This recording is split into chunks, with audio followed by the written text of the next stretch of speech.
Hello everyone. तो basic पढ़ने जा रहे हैं। अगला कॉन्सेप्ट है हम लोगों के पास में एरिया ऑफ ट्रायंगल। बेसिक किस में हम लोग डिटरमिनेंट में पढ़ने जा रहे हैं, जरा ध्यान समझना। By using the determinant process you have to find the area of triangle, that is a concept.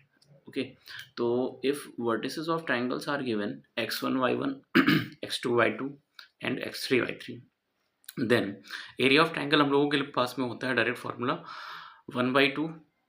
Determinant बनाएंगे, फर्स्ट कॉलम में लिखेंगे x1 x2 x3, second column में लिखेंगे y1 y2 y3 and third column में 1 1 1। ठीक, उसका determinant पूरा solve कर लेंगे, then we get the area of triangle.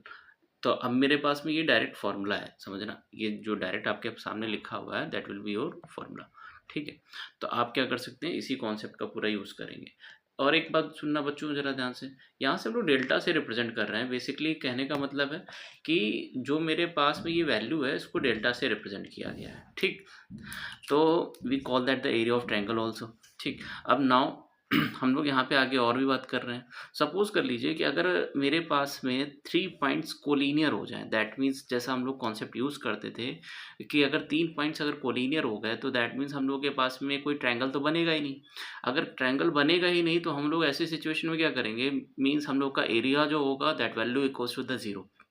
Okay, तो इम्पॉर्टेंट और नोट पॉइंट क्या है ये समझना कि suppose note point, if 3 points are collinear, 3 points are collinear, if it is a collinear then हम लोग किस कॉन्सेप्ट का यूज करेंगे, देन यूज करेंगे area of triangle equals to zero.